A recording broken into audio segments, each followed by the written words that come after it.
Welcome to Corvette Today, the show that talks about everything Corvette, with your host, Steve Garrett, lifetime member of the National Corvette Museum, president of the Corvette Club of Kansas City, Missouri, and radio disc jockey at the #1 radio station in Kansas City for over 45 years.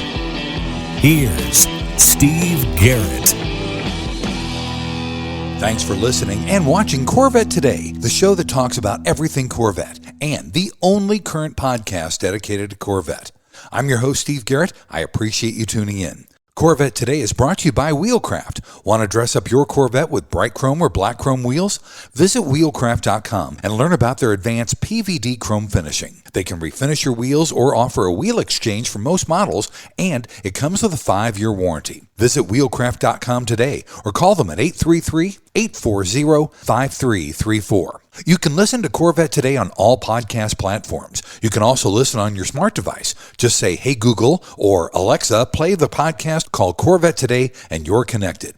And be sure to visit the Corvette Today website. It's CorvetteToday.com. You can access everything there, including the Corvette Today merchandise store. You can also join our Corvette Today Facebook group there as well. Also, make sure you sign up for the Corvette Today emails, notifications, and updates at CorvetteToday.ck.page. And if you like YouTube, be sure to subscribe to our Corvette Today YouTube channel. See all Corvette Today episodes on YouTube as well. And be sure to patronize our flagship sponsors of Corvette Today, MidEngineCorvetteForum.com, the forum that focuses on the new mid-engine C8 Corvette. Meet a lot of fellow Corvette enthusiasts like yourself at MidEngineCorvetteForum.com. Soul Performance Products. Developed and manufactured in the United States, the Soul Performance Products exhaust portfolio has been tailored to elevate the experience of the world's most exciting sports cars, including the latest generation of the Corvette. Soul Performance Products at SOULPP.com, the official performance exhaust of Corvette Today. Aerolarri Wheels, a true forged wheel with over 20 unique styles to choose from for your C8 and wide-body versions of the C7, C6, and C5 Corvette. It's an amazing value, starting at only $23.88 for a set of 4 fully forged wheels. And use the promo code CT111 and get $100 off your purchase.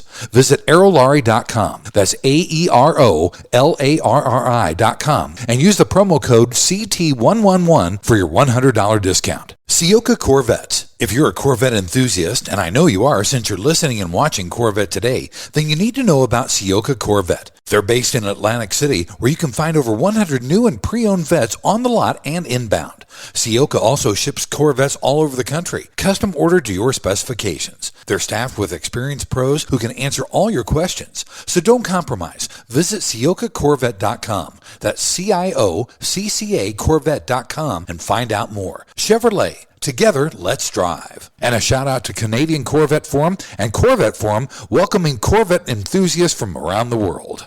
My guests on Corvette Today are the Holy Trinity. It's quite an intro. It's quite an intro. Yeah. Josh Holder, Harlan Charles, Tadge Juechter, the Executive Chief Engineer, Brand Manager, and also the Chief Engineer of Corvette. First, before we get going, Tadge has announced his retirement in July. Congratulations, and congratulations are in order. You just got elected to be in the Corvette Hall of Fame, my friend. Congratulations. It's been a week. It has been a week. And the reception here at the Bash in Bowling Green has been unbelievable. It really has. Never felt so appreciated. They love you guys. They absolutely love you guys. Well, as you know, what we do every year when we're at the Bash here at the National Corvette Museum is we poll everybody on Corvette Forum and MidEngineCorvetteForum.com. We get questions. You guys answer the questions from the audience, and that's what we're going to do again this year. Our first question, we have about 20 questions this year, so it's going to be fun. Our first one is from Mid-Engine Corvette Forum. It's Mr. Awesome. I love that name. Isn't that great? He wants to know, can we get a more prominent phone and charger icon or notice on the driver information center? Who's going to take that question? Well, I know we miss this ourselves. You know, we drive these cars all the time. And, right. You know, I'm fairly untrainable, so I was one person constantly walking away from the car with my phone and the charger. And so we went from having no message to a message. Yes. So that was a step in the right direction. It was a step in the right direction. Yes, it's possible to still miss that as you're gathering your things, getting out of the car. So I think it's an interesting question. I'm not quite sure what, we only have a limited amount of display space, and we could have a voice come over saying, "Idiot, you left your phone in the charger." It's an option, right? I don't know if that's what this person is getting for, but it's right there on the instrument cluster, but you do have to look for it. Yeah. But this was one of those things I think is a positive story because we heard that, we experienced it ourselves, and we heard that from a lot of customers. And this was one of those things where, because of the electrical arc, we were able to update cars people already had. So it would be a software update. Maybe. We were able to do that from software. We added that phone and charger message to people who already had their cars, and a lot of people really thought that was very thoughtful the way that we added that in. That's really good. So he was asking, could we get a notice on the DIC? And that came out with that update that Harlan's talking about. So Mr. Awesome and anyone else out there that's not seeing that should check for the latest software updates that would come over the air, and they would get that improvement. It comes with a chime and a notice on the DIC. If you're not paying attention, you can still forget, but it's better than nothing. That's perfect. Well, at least you guys have been thinking in this direction anyway, so that's perfect. Our next question is from Corvette Ed from Corvette Forum. He says, are graphics like the Jake's graphics installed at the factory or the dealerships because some dealerships don't have the capability to actually install the graphics?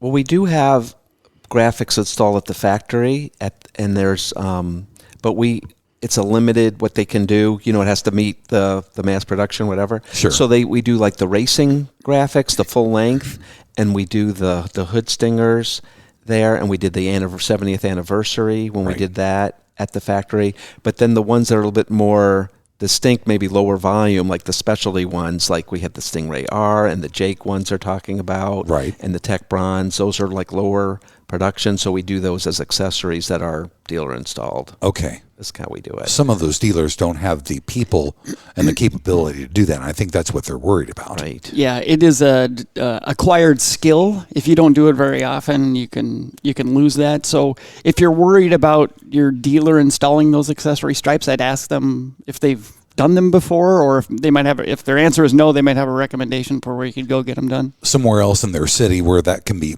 farmed out right. Or since we're at the museum, I have to say you could do a museum delivery, they do a great job. Good option. Very good option. All right, our next question is from MidEngineCorvetteForum.com. We go back and forth between Corvette Forum and the Mid-Engine Forum. This is from GS2020. He says, talk about the rollout of the E-Ray. Are you happy with progress so far? So you're looking at me, I can start. I don't know if this is asking about manufacturing acceleration or the rollout of what the car is. We knew, and anytime you introduce a new brand, people are unfamiliar with it. Naturally, with the electrification aspect of it, people were skeptical. They weren't quite sure what we're doing.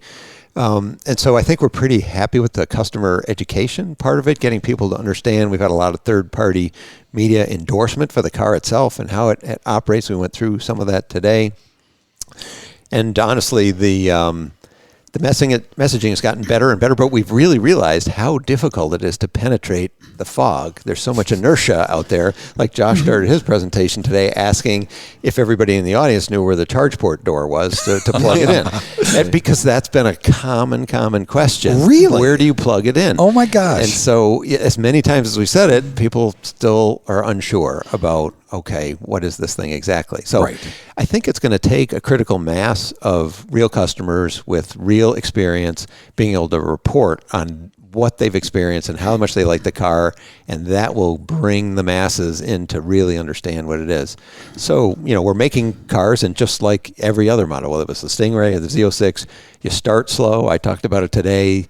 All Corvettes have a bunch of boutique, niche, high-tech content in them, and some of the suppliers that make that, sort of by definition, they're not high-volume traditional automotive suppliers. Right. And so it takes them a while to get their people up to speed, their processes up to speed. And that's true both internally and externally. We build the battery and the drive unit ourselves, and so we're on an acceleration learning path, which is traditional in all manufacturing. And so would we like to go faster? Sure. We'd love to get people their cars as fast as possible. On the other hand, we want to make sure we do it in a very measured way, keep our quality. Josh talked about our quality and warranty has never been in a better position in all 70 some years of Corvette, and so we want to keep that, and we want to keep people happy with their car after they get it. Right. And so we'll do a measured acceleration as we always do, but we work every day really hard on making sure that slope is as steep as it can be. Yeah. Yeah. So to echo that, yeah, the answer is yes, we're happy with it. Both public reception of the car and the way the launch is going. Reinforce for people to have some patience like they had to have with Z06. We promise we'll get you your car. It's cool to have this much demand. I know what it's like to wait for a new Corvette. I myself have waited for a new Corvette. So we understand that we want to get these out as quickly as we can, but we want to be very, very thorough and measured in the launch of, especially a car like the E-Ray, where we're getting into electrification the first time. We want to make sure it's absolutely right. Yeah, and I think that the really cool thing about the E-Ray, and I think it goes back to what you had talked about, Tadge, when Josh said, where do you plug the thing in? There's no plug-in. And I think people are under a miscommunication that the battery will take you X amount of distance. It's not built for that. It's built for accelerated performance, not distance driving. And I think that's really important. Yep, performance and all-wheel drive. Taking advantage of the traction. You have the front end, too. And Cody's presentation this morning talked about how that pays dividends in all kinds of driving conditions. Yeah, we're talking about Cody Buckley, who really kind of headed up all that E-Ray stuff. It was really, really good. All right, let's go to the next question, guys. Question 4 is from Andy Bump at Corvette Forum. And I think we covered this the last time we did this show, you guys. Exactly how does the DCT filter monitor work? We know the first replacement is at 7,500 miles. When is the second change supposed to occur? Would it be at 22,500 miles or 22,500 miles after the first change? So the second change is at 22,500 miles. Okay, good. Then 22,500 miles after that. Something that's caused confusion with the transmission filter replacement, and a bit we did it intentionally. The first covered service interval was going to be at about 7,500 miles. That's when we wanted you to change the trans filter. It also happens to be when the engine oil and filter need replaced. Gotcha. We thought, well, that would be convenient for a customer, for most customers, come in, get all that done at once. However, there are customers, I'm one of them, that don't drive their cars very far or very often, so they weren't getting 7,500 miles on the car in a year. So just yesterday, we were able to make it official. We've extended the coverage of the transmission filter for 3 years.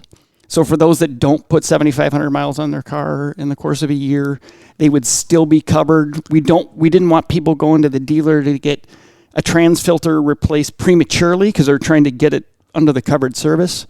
We want to make sure customers get as close to that 7,500 mile mark when they get the filter changed. And then you do it again, 22,500 miles. Odometer reading. Okay. And then 22,500 after that. Gotcha. Question number 5 is from Sir 5 List on Mid-Engine Corvette Forum. He said, is adaptive cruise control going to be added to Corvette in the future? That's a good question. And we've had a lot of customers ask that question. Many of the cars they own otherwise have adaptive cruise. Many of us on the team don't use it, in part because it has to be conservatively calibrated. So in city traffic, if you drive around other people, you'll find yourself quite far behind a car in front of you. And that means other people can just cut in front of you. And when that happens, the adaptive cruise adapts and keeps that gap so you go backwards. Right. But other people come in. And so we had a choice when we were putting this car together. You had to go either adaptive or non-adaptive. And based on our polling of drivers, we thought most people would probably would rather not be forced into the adaptive technology because it is kind of a nanny telling you how to drive. Since then, times have changed, and it's become more commonplace to have a system where it can be turned on or to off. Right. So that opens a new chapter on the discussion. Now, it's not a trivial to package the sensors and do everything you want to do on the front end of it, which is our front end is low and pointy. There's not a lot of place. We've got a lot of cooling area. There's not a lot of place to put sensors in. And so it means a bit of a tear up, but we're looking at some maybe non-traditional ways that we could get some kind of functionality like that. I can't promise it, but we hear the customer ask, and we'll see if we can accommodate it at some point. And Harlan, we've got some new electronics coming in for 2025 too. Do you want to touch on that real quick? 24. There's some new features. 2024. 24. Sorry. Yeah. Yeah. We have basically, we've added, the emergency braking, the lane change alert. The one I really like is the high beam assist. Where the IntelliBeam, where it tells you if you're especially driving around here in Kentucky, you get on these small roads where it automatically puts your high beams on and takes them off when you need to. Sure. And we were talking we talked about the adaptive cruise too. We're like, this is a Corvette. Who's going to be following? You have to follow somebody. Yeah. What Corvette driver really follows somebody? But we do get this question a lot. And now that we have the lanes, I always thought, I was a pretty good driver. And we have all these things on. I'm like, oh my gosh, I'm like not in my lane. I'm following too close. Everything's going off. But I think the way we're trying to do it is, like we talked about, is people can, if they want to use them, they're there. It's an extra level, and I think once people get comfortable with them, they like them, but we still want to keep it a driver's car so things are defeatable, and we never want to be annoying, whatever we do. Yeah. You can turn all that off if you want. Exactly. Which is great. All right, our final question in segment 1, guys, comes from Bob McLean, and I think we've covered this before, but it's just worth covering again. What's included in the ZER package besides summer tires? So basically, I think we're a little guilty of confusing people, because actually, even through the development, we figured out that the E-Ray was so robust, we could go to the all-season tires or the PS4S, performance summer tires without having to do different calibrations on the chassis. Right. So we have actually, people study RPO codes and everything. So it does come with a different RPO code, and originally it was supposed to be a different chassis. So people are wondering what's really the difference, but ultimately what ended up happening, we could use the same calibrations for both tires. So the short answer is it's tires. It's tires. That's it is tires. And this is rare because tires work in conjunction with all the rest of the chassis. Right. We had this new all-season tire that was specifically engineered for this application. It's a work of art. If you listen to the technology behind it, it's amazing. And so we were actually able to do stuff with that to bring it closer to a PS4S summer tire, such that the calibrations could be the same, which is great because a lot of people and we can't advise them to throw all seasons or throw winter tires on the car, because we say, well, the car wasn't engineered or tuned for that, so we can't recommend that.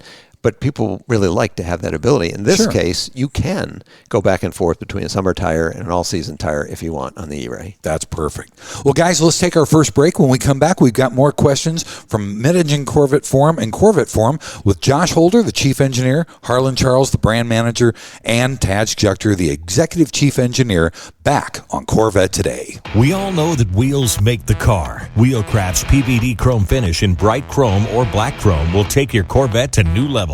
And it comes with a 5-year warranty. Durability is a defining feature of the Wheelcraft finish. Their PVD chrome is superior to traditional chrome, with a finish that is brake dust resistant and cleans effortlessly with soap and water. Wheelcraft offers factory wheel exchange for select C4 through C8 models, or they can apply the PVD finish to your current wheels. No matter what generation you own, Wheelcraft will transform the look of your Corvette. With every Corvette comes a unique story, and Wheelcraft has embraced this idea. When you purchase your new set of wheels, you receive a lifetime membership to the Wheelcraft Pit Crew, granting you access to your own page on Wheelcraft's website, where you can post pictures and tell your Corvette story. Visit our website at wheelcraft.com or call 833-639-4231. Arrive in style with Wheelcraft. The National Corvette Restorer Society is celebrating its 50th anniversary this year. 50 years of affirming and promoting the preservation and restoration of the Corvette. 50 years as the foremost Corvette collector car organization for building value with its prestigious awards. Have you ever considered joining NCRS? Over 70,000 people have. We're so much more than just the nuts and bolts. The NCRS flight judging program can and often does increase the value of America's sports car by researching and publishing the leading reading tech manuals and judging guides for the 1953 through 2007 Corvettes by training the best judges and by hosting local, regional, and national judging events. And when you join, you'll get award-winning magazines like Corvette Restore and Driveline all throughout the year. Joining is simple and easy.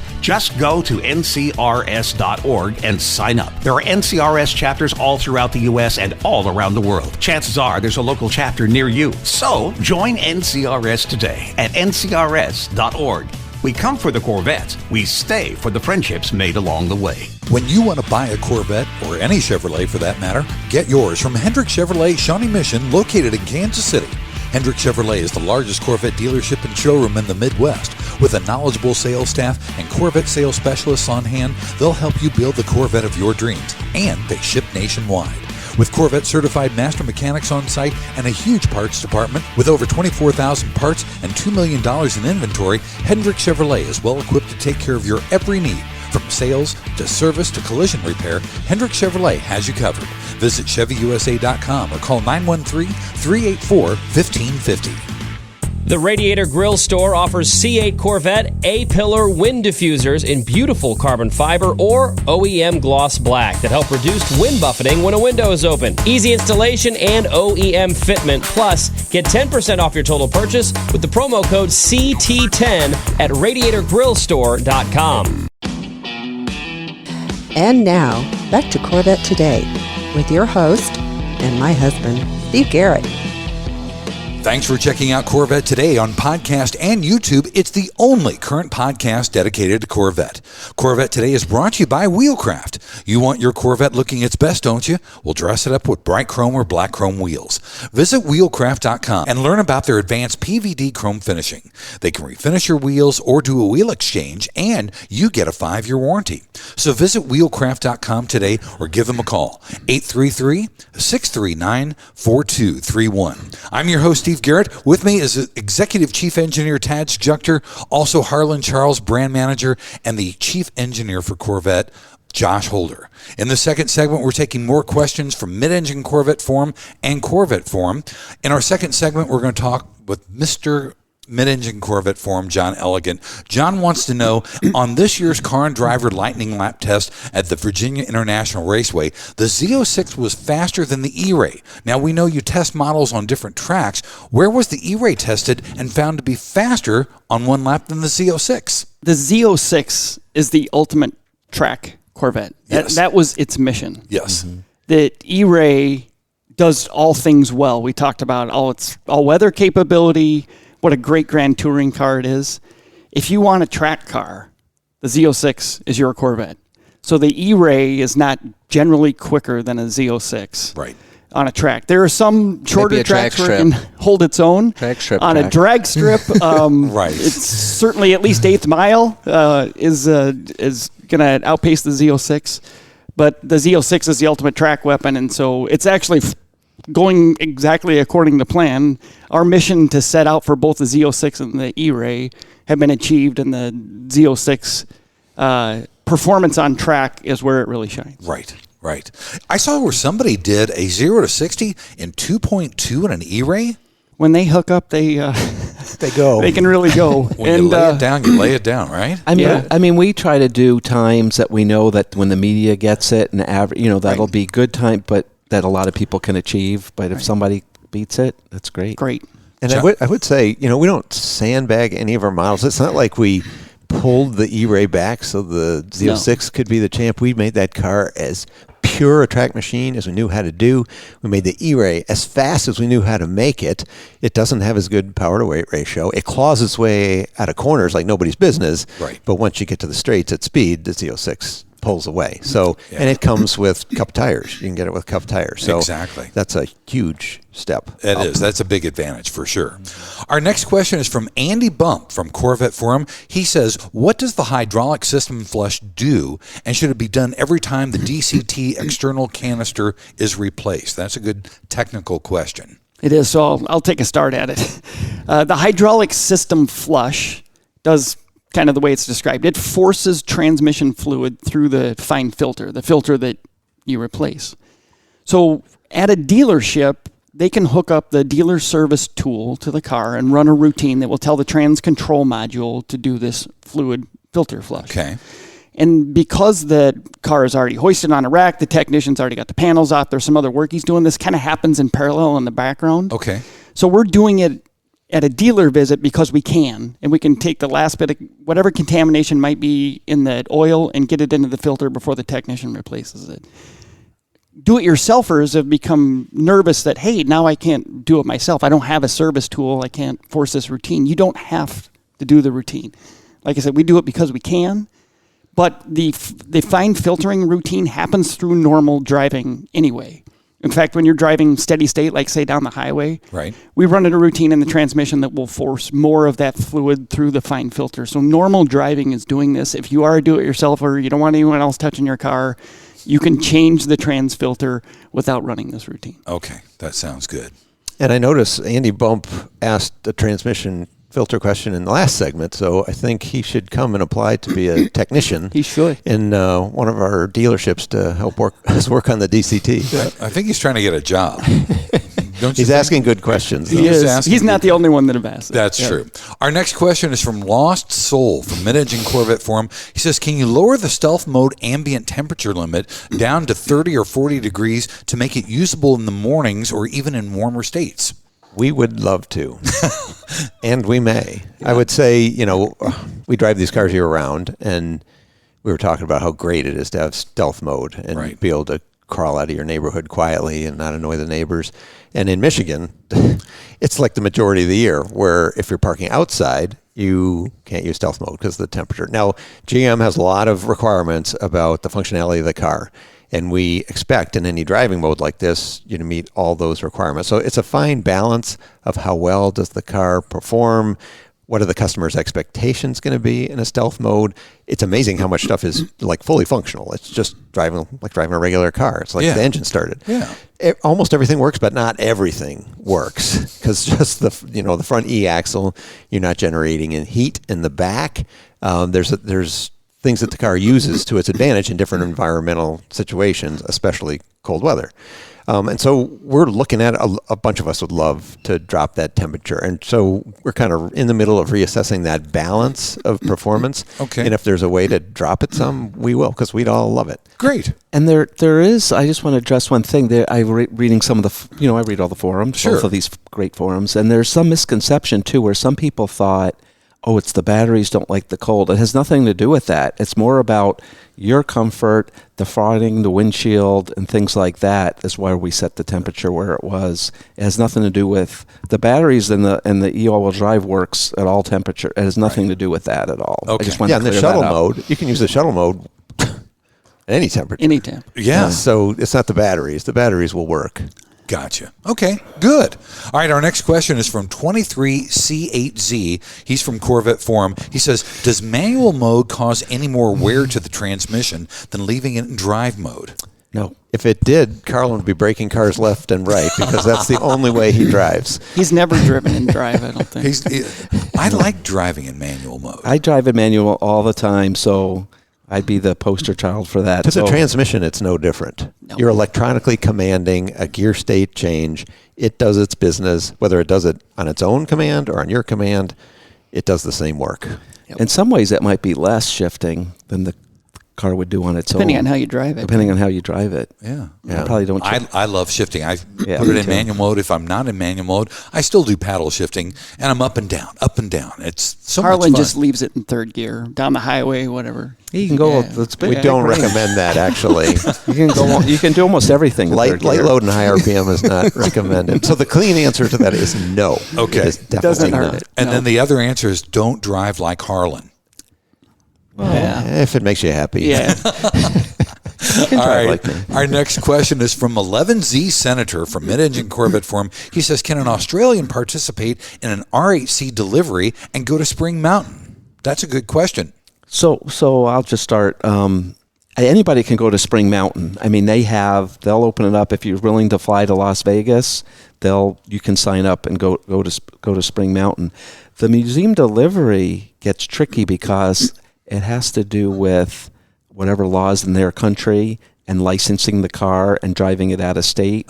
So we haven't even been able to, even the Canadian law, because to be honest, a lot of people want to do it from Canada, and we haven't been able to work that out even for Canadians. So it gets into that. It's not that we of course we'd love to have everybody, and maybe we'll work it out someday. We talked about in Europe they have like a tourist thing where you go the other way, like people buying German cars can drive it and then get it set back. That would be great. That would be like a dream thing if we could do that someday. I've heard where people buy BMWs, they go over there, they take their car delivery, they drive around, they send it back to BMW, and they ship it to the United States.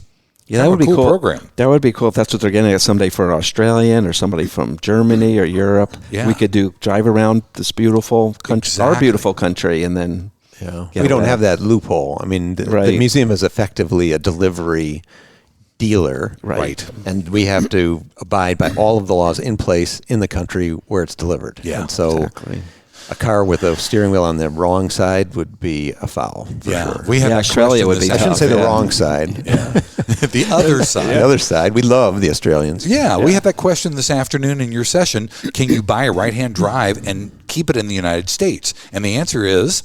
absolutely not. There you go. Why anybody would want?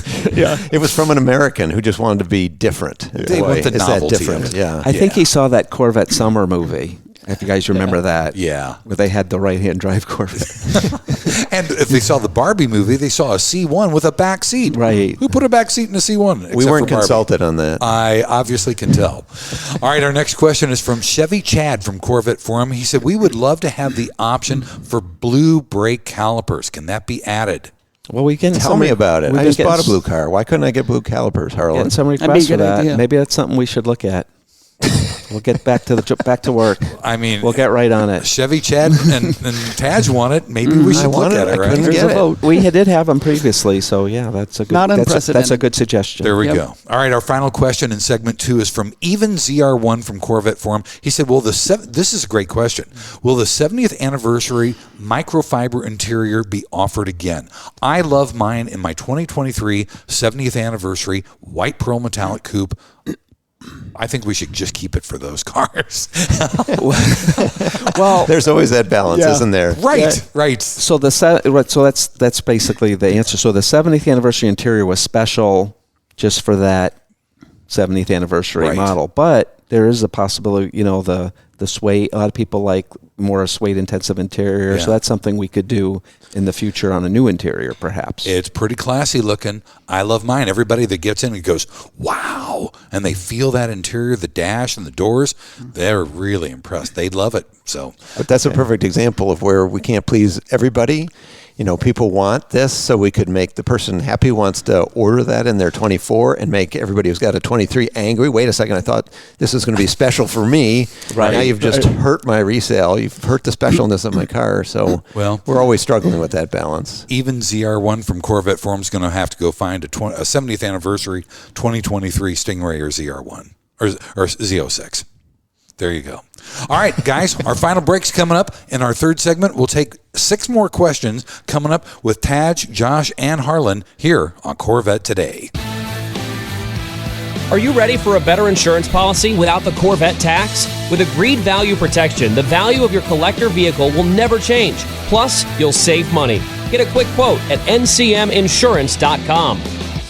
Hey, honey, are you awake? I am now. I can't sleep. Since turning 50, I keep dreaming of a red door and a blue door, somehow knowing there are only choices for retirement. Okay. Through the red door, we outlive our money. We have to rely on our kids. We're stuck on a fixed income. It's terrifying. Yeah, that would suck. But through the blue door, our money outlives us. We retire on our terms. Our kids stay our kids, not our caretakers. We make work optional. Yes, that's much better. That's what I want too. But what do we do? We call True Wealth & Company at 913-653-8783. They specialize in helping successful people make work optional. They're our fiduciary Blue Door personal wealth managers. Hey, where are you going? It's 3 a.m. I can't sleep. I'm going to check out True Wealth & Company online at with True.com. That blue door is going to be our retirement. 913-653-8783. Visit us online at retirewithtrue.com. Investment advice offered through True Wealth and Company, LLC, a registered investment advisor in the state of Kansas. VetFinders.com is the Internet's original Corvette classified ads website, with classified ads starting at just $25. And every ad runs until your Corvette is sold. If you're in the market for a Corvette, VetFinders.com has over 500 Corvettes for sale from all around the USA and Canada and covering all 8 generations. Visit VetFinders.com, the Internet's destination for buying and selling Corvettes. That's VETTE Finders.com.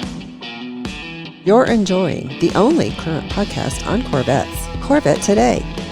Thanks once again for listening and watching Corvette Today, the show that talks about everything Corvette. Corvette Today is brought to you by Wheelcraft. You want your Corvette looking its best? We'll dress it up with bright chrome or black chrome wheels.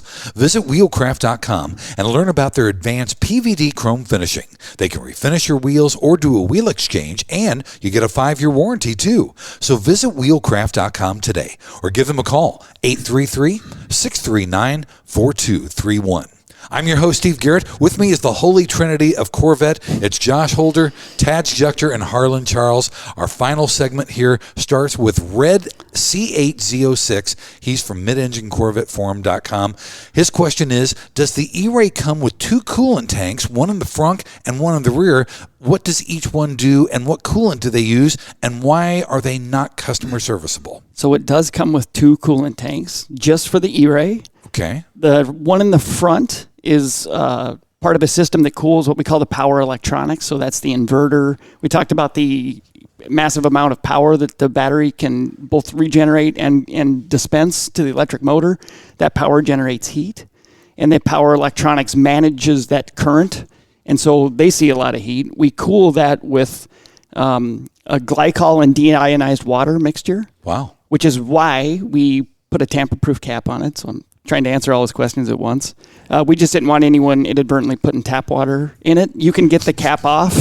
It's more of a, hey, read your owner's manual before you... But the reality is you should never need to open that or service it. It's not something you have to regularly service. Good. That heat is exchanged through a radiator in the front of the car that helps cool that system off. At the rear, same deionized glycol mixture goes through a chiller.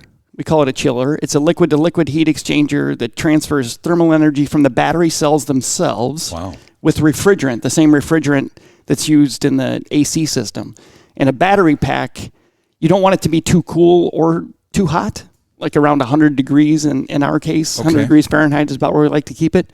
So our strategy is let the battery get up to temp when it's powering the vehicle or regenerating. And when it does, we like to clamp that temperature as quickly as we can, which is why we use a refrigerant and a chiller to exchange that thermal energy. Gotcha. Our second question is from Turbo Tuner from Corvette Forum. He says, please go through the RPM and slip percentage control in launch control settings. So I can do a start. Josh will probably add. So, we have a really good traction control sort of default launch control calibration.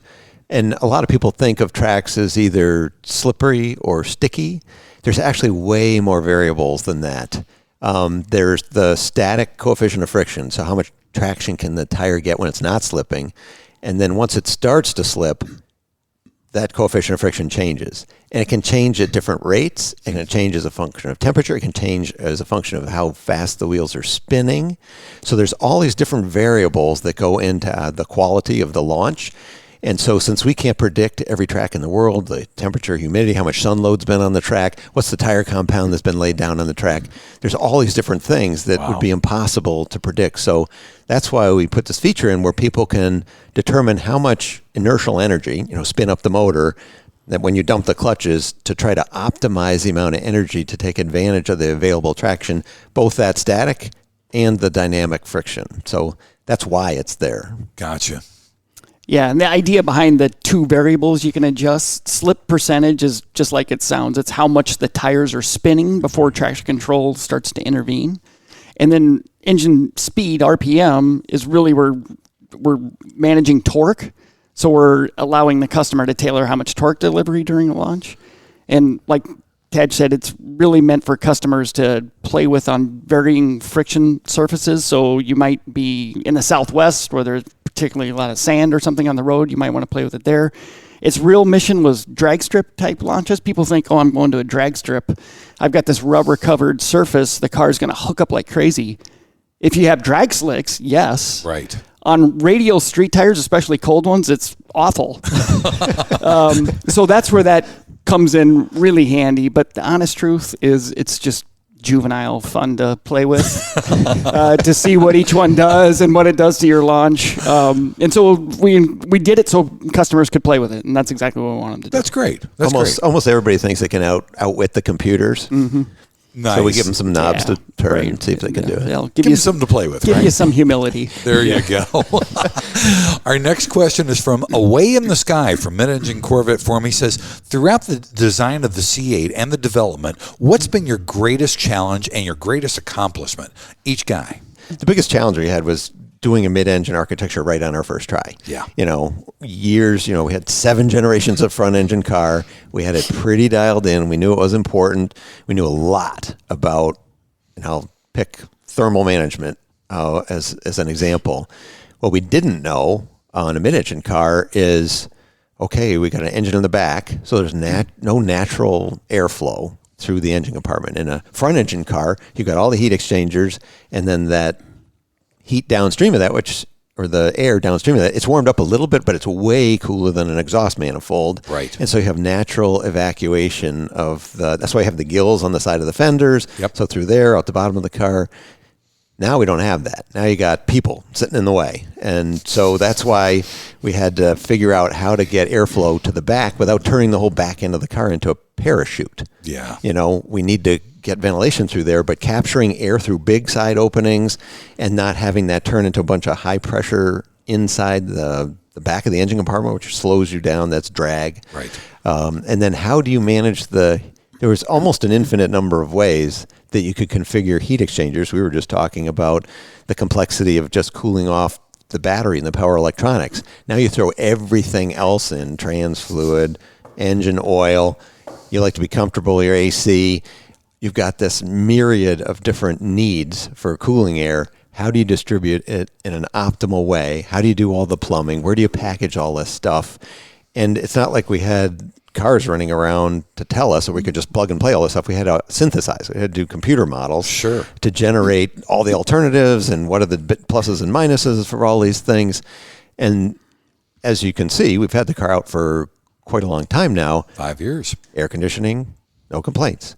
Track performance, never overheats. Thing's bulletproof. We've done quite an amazing job and kept the traditional efficiency. What people like about Corvettes is you buy a Stingray, still get 30 miles a gallon on the highway. Drag is low. It's a privilege, and it's been amazing to work with the whole team putting this plan together and getting it right, especially when we have to compete against all of our other mid-engine competitors. They've done many, many generations. Right. They've got the tribal knowledge of how to do things right, how to do things wrong. We had to grow that internally. Yeah, absolutely. Harlan? So I'm going to talk a little bigger scale. I think the greatest accomplishment is going to sound different. Of course, we're so proud of the Z06, the E-Ray, Z01 is coming. I'm actually most proud of the accomplishment with the Stingray, because this was a car, I believe, that we're the only ones in the world that could do, where we took the attainable Corvette formula and made it an exotic mid-engine sports car with all the attributes and benefits that come with that.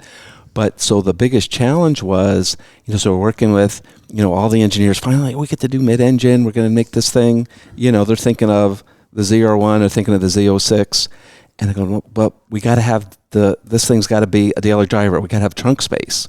So to maintain the Corvette formula, all the things people love about Corvette, above all, in terms of attainability, is it's a car you can go on road trips, couple can go for long distances, and we started everything with being ensured we wanted a front storage and a rear storage. So we got to the point, we're sitting in all these meetings. We said, we're going to make the carry-on bag an engineering volume surface. You cannot interfere with this. And the same thing in the rear. We're going to have the 2 plus the golf clubs. Right. You know, it has to hold that. And we got to the point like... And the roof has to fit in, too. And the roof has to fit in. So we'd be in these meetings that start like 6:30 in the morning and it'd go like all day. I used to call it, we're just stewing in orange juices for like 10 hours in this conference room. And we go, and every time somebody would come with something, nope, it's going into the... You know, I had to be there, sit there. You know, we're all there, like, no, you can't put that in there. There's a hose going through it. No, you can't do that. So it's just like the challenge of everybody realizing, I know this is the high performance sports, and that's what's different than, you know, if it's a Ferrari or Porsche, they don't care. You know, they're just going to do what they do. It's a toy. Where ours is really a car that you can enjoy and drive. So that's, I think, our challenge and what I'm proud of. Yeah, Josh. I think I'd build on what they said. And I'll bet if, like I said, you could do a whole show on this, we could all just go on for hours about this. Mine's also Stingray related. Everything we're talking about applies to all Corvettes in the 8th generation platform. But the design synergy between the coupe and the convertible happening simultaneously. Right. And how one change affected another. We have to stow the roof in the coupe in the trunk that Harlan and all of us were fighting so hard to keep that utility. In the convertible, we have to store this retractable hardtop between the rear wheels, which sets the width of the car. The opening of the roof sets the depth of the trunk and length of the car. 1 little millimeter affects all others. Right. So we're continuously going in these loops, and I think people would be shocked about the heated debate over literally millimeters about what the right decision was, and to have our, you know, the talent in our studio doing these 2 cars together, being able to do the thermal management Tadge was talking about with a trunk that gives all this utility yet blocking airflow. It would have been so easy to cool the engine compartment without that trunk there to get the air out of the car. And then things like the design of the transmission, the front face of the transmission case to the output shafts of the axle is super, super short. And that dimension sets up the length of the whole car. We knew we were doing a small block V8. The bore centers have been around since 1955. We're going to change that formula. It's got to go behind the occupant compartment. We want to get an average tall height driver into the car. So the whole length underneath is competing with all this length above, all at the same time. And another thing about the transmission, the input shaft is below the output shafts. And that might, so what? Well, it allowed us to lower the engine. The crankshaft and the input shaft of the trans are on the same axis. So that whole center of gravity is now lower and rearward in the car. Wow. And it made one thing I know we're all proud of, and that's the driving experience. We were, the first time we got in the car out in what we call the challenge course, just a cone course out on Black Lake, it was about 80% calibration-ish. The car wasn't quite done yet, but we were all taking turns in the car and got out just giggling. And when grown adults are giggling, you don't really need comments. You know we've achieved what we tried to achieve. Absolutely right. Tell me in essence, when did you guys really start working on the mid-engine car? What year? 05. Really? So that was... that's in C5. principle. Well, not this iteration. We actually had a previous iteration. So like when you were talking about before about our first try, in a weird way, this was kind of our second. It almost like the first generation was really the second generation, because we had kind of a round before this. Wow. We had started one. Yeah. But the 2005 is when Harlan and I did our very first presentations asking leadership to let us study it. So it's not like we're drawing lines on a mid-engine car. It's like, can we even ask for resources? Wow. Bob Lussa one time said anybody caught working on a mid-engine car is going to be fired. Wow. In the face of that, we're still doing presentations advocating for it. Mm-hmm. And so, that's why it took a really long time, and we did get a false start. After that, we did a bunch of presentations, convinced them, maybe it's worth studying. And we convinced them it's probably a good idea. We're probably going to have to do it. And we started it, and then we stopped. Really? Yeah. Wow. Heading into bankruptcy, it was just no way we're going to do it. So they stopped us in our tracks. Because the C7 was supposed to be the mid-engine generation. It was supposed to be. And it was pushed back. Yeah. We were working on it. But that first one, though, cemented, I think, in leadership's mind that eventually we were going to go there. Yeah. Right. That's good. All right. Our next question is from Even ZR1 from Corvette Forum. He says, can we get a software update to hide soft buttons on the interface so that Android Auto and Apple CarPlay can be full screen? Who's the unfortunate person who's going to answer this one? I think the answer is no. Yeah, I'll take a stab at it. We agree with the sentiment here, is why we're chuckling. We understand the question. In our infotainment system that allows phone projection, we keep what we call persistent virtual controls. The idea is that you can project your phone, which we know a lot of people do. We all do it. Sure.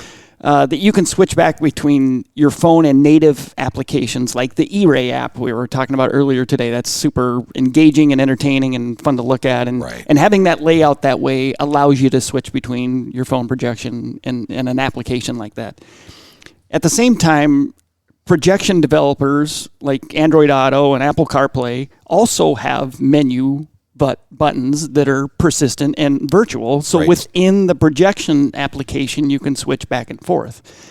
And when you stack all those buttons that are persistent up, the display, whether it's song title, album art, or navigation, shrinks to make room for all those persistent virtual. So it'd be nice maybe for it to take over, and maybe you, as you approach, those virtuals would pop up. We don't control how they project the phone, it's up to them. We can't tell them how to do that. We chose to keep these persistent displays within our native system so you can go back and forth between them. And that was really a reaction to customer input. We send customer surveys out, and this is not just Corvette, this is company-wide infotainment resources. And so you ask a customer, would you like XYZ to be persistent so you have instant one-touch access to it? They'll say yes. The question's never asked, are you willing to sacrifice the rest of the screen shrinking down to do that? They'll say, yeah, sure, I'll do that. So we have these surveys that say this is what customers want, and so that balance is a tough one to strike. The time and temperature, too, was on there. Yeah. They wanted that, people wanted that persistent, so that takes up some room, That's too. a tough one. That's a real tough one. Especially for us, because we have a very compressed interior compartment, so lots of cars have bigger screens, and you sit way up high, much higher roof. We just can't do that. If we put screens from some of our trucks, and you wouldn't be able to see the road, it'd be way up here. So interesting. Yeah, definitely. All right, our next question is from MidEngineCorvetteForum. It's Meyer Webb. He says, when you're stopped in either drive or manual mode with your foot on the brake, are the clutch discs dragging to allow the car to creep, or do they engage when you take your foot off the brake pedal? Yes and yes. Okay. Next question. So the clutch engagement is controlled by hydraulic pressure. We can apply pressure to the clutches, which is how much friction they're applying and how much torque is being used to creep the car forward. And that's a function of brake pedal pressure. It's not just on-off, because that would make a very clunky and awkward driving experience. So the more firm you are on the brake pedal, the less clutch pressure we're applying. Okay. As you back off the brake pedal, we'll start applying more clutch pressure. So the car is ready to move like a torque converter, automatic transmission, even though this is completely different. So it operates the way people would expect in automatic drive mode. Yeah, it's a modern miracle that you can use friction clutches and have a driveway as smooth as it is. You think about you trying to do a traditional manual dry clutch and engage it and so smooth that it feels like a torque converter. Yeah. And we were paranoid and skeptical about being able to do that. Well, that's really cool, though. All right, our final question, guys, is from C. Waddell. He's from Corvette Forum. He said, what considerations were made for combining a stop-start system with stealth mode and a selectable economy mode? It seems like that would be beneficial for fuel mileage to get the car to move in stealth mode or after a stop-start. This is where life gets complicated. Yes. That's an engaging question, isn't it? It's a good question because it's something I think we all intuitive if you've been like to do. Other hybrid vehicles. This is a unique hybrid in the world. The way it operates is completely unique, and so we still have to live within the rules that are defined for emissions for all kinds of other cars. And so there's some real technical challenges with that. And we're very, very conservative when it comes to meeting emissions. Other people walk right up to the edge. General Motors in its entire history, we are very conservative that way. We make sure that cars new are way headroom to all the regulations, and even old cars have headroom to the regulations. And so we live within a constrained environment. on what we can do executing the system. So we've tried to do the best we can with the hardware we have, but it's a really good question. A lot of us are trying to see in the future, could we be more aggressive in this direction? So we think it's a really good question that we're studying for some point in the future. We'll take this question as a vote to implement something like this. One thing Tadge was getting at, cold start emissions, and I don't mean cold temperatures. I mean the hardware, the catalyst. Right. Is not hot enough to effectively do its job as an emission device. So there's very stringent rules around cold startups. And within a drive cycle, you get one cold start.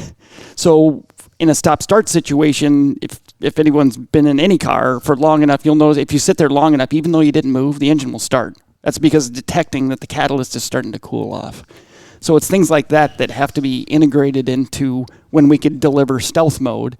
And a customer could be in a situation where they'd be like, hey, I didn't do anything that should exit me out of stealth mode. The engine just started. Right. And so it's that balance of drive quality that gets, and emissions compliance that gets really, really complicated. It is. It really is. Guys, thank you so much. Josh Holder, Chief Engineer for Corvette. Harlan Charles, Brand Manager. Tadge Juechter, Executive Chief Engineer. Buddy, we're going to miss you. Thank you very much. Congratulations on 47 years with General Motors. Congratulations on your nomination and election into the Corvette Hall of Fame. Come back and see us. It's been a joy. It's been a privilege. Been an honor. Thanks for everything. Thank you. Thanks again for listening and watching Corvette Today. And be sure to tell your family, friends, and other Corvette enthusiasts about the Corvette Today show. And thanks to our sponsors, Wheelcraft. Want to dress up your Corvette with bright chrome or black chrome wheels? Visit wheelcraft.com to learn about their advanced PVD chrome finishing. They can refinish your wheels or offer a wheel exchange for most models, and it comes with a 5-year warranty. Visit wheelcraft.com today or call 833-639-4231. Soul Performance Products at SOULPP.com, the official performance exhaust of Corvette Today. Ciocca Corvette at CIOCCACorvette.com. True Wealth and Company at RetireWithTrue.com. Also, Aerolarri Wheels. Get $100 off your purchase with the new promo code CT111 at Aerolarri.com. And Hendrick Chevrolet in Kansas City at ChevyUSA.com. Thanks for checking out Corvette Today on podcast and YouTube. If you'd like to contact Steve with ideas for Corvette Today, you can email him at stevegarrettdj@gmail.com. Garrett has 2 R's and 2 T's. That's stevegarrettdj@gmail.com. Also, sign up for email notifications at corvettetoday.ck.page. Follow Steve and the show on social media on Facebook, Instagram, Twitter, LinkedIn, and Threads at Steve Garrett DJ. Thanks again for listening and watching Corvette Today.